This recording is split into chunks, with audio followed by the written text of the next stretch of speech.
வணக்கம். நான் doctor Ramanathan Archuna, member of parliament. பார்லிமெண்ட்ல இருந்து ஒரு அவசரமான வீடியோ. இப்போ தான் நான் என்னுடைய மேசையில் இருந்து பார்த்து கொண்டு வந்தேன். என்னுடைய பார்லிமெண்ட்லேருந்து பார்லிமெண்ட்டுக்குள்ளே இல்லை, பார்லிமெண்ட்லேருந்து வெளியில் லொபியில் பார்த்து கொண்டு வந்தேன். அதில் இப்போது உங்களோட கையில் வச்சிருக்கிறது ஜனாதிபதியினுடைய பிரகடனங்களும் பிறவும் என்ற ஒரு தலைப்பு கீழே கிளீன் ஸ்ரீலங்கா என்ற திட்டம் சம்பந்தமாக போடப்பட்டிருக்கிறது. அதில் தெளிவாக சொல்லியிருக்கிறார்கள், 2024 ஆண்டு 12ஆம் மாதம் 19ஆம் தேதியிடப்பட்ட ஜனாதிபதியின் பிரகடனங்களில் கிளீன் ஸ்ரீலங்காவிற்கு கொமிட்டி ஒன்றை ஃபார்ம் பண்ணியிருக்கிறார்கள். கொமிட்டி என்று சொன்னால் குழு ஒன்றை ஃபார்ம் பண்ணியிருக்கிறார்கள். அந்த குழுவிலே கவலைக்குரிய விடயம் என்னவென்றால் ஒரு தமிழன் கூட இல்லை. அந்த தமிழர்களுடைய அந்த உறுப்பினர்களுடைய பெயரை வாசிக்கிறேன் பாருங்கள்.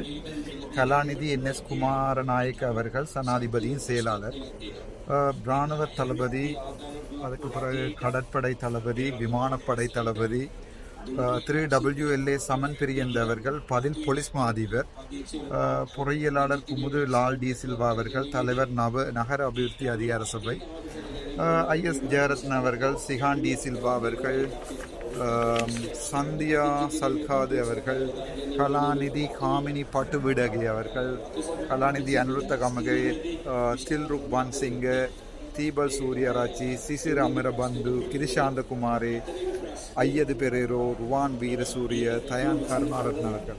இதில் பேர்களை பார்த்தீங்கன்னா தெரியும். இதில் எந்த தமிழ் பேரும் இல்லை, நான் நினைக்கிறேன் எந்த முஸ்லீம் பேரும் இல்லை. அதாவது உண்மையாகவே க்ளீன் பண்ண வேண்டிய இடம் உங்களுக்கே நல்லா தெரியும், வடக்கும் கிழக்கும். அது ஃபிசிக்கல் கிளீனிங்காக இருக்கலாம், ஊழல் சம்பந்தமான கிளீனிங்காக இருக்கலாம். இந்த ரெண்டுலையும் தமிழர்களுடைய பெயர், முஸ்லீம்களுடைய பெயர் முற்றாக ஒதுக்கப்பட்டுள்ளது. இதில் என்ன கவலைக்குரிய விடயம் என்றால், நான் தெளிவாக சொல்லியிருக்கிறேன், NPP அரசாங்கம் செய்கின்ற சகல நல்ல விடயங்களையும் நான் சப்போர்ட் பண்ணுவேன் என்று சொல்லியிருக்கிறேன். ஆனால் இங்கே பார்த்தீங்கன்னா தெரியும், தமிழர்கள் முற்றுமுழுதாக புறக்கணிக்கப்பட்டிருக்கிறார்கள். சிறுபான்மையின முஸ்லீம் இனத்தவர்கள், மலையக மக்கள் யாவரும் புறக்கணிக்கப்பட்டிருக்கிறார்கள். அதன் அர்த்தம் என்னவென்றால், இனிமேல் வடக்கு கிழக்கோ மலையம் சுத்தப்படாது.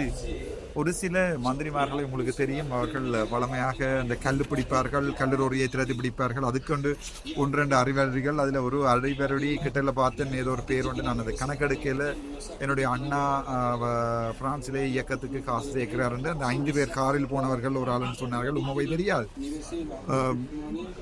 யாழ்ப்பாணத்திலிருந்து 4 MP-மாரை நாங்கள் அனுப்பியிருக்கிறோம். 3+1, 2+1+1.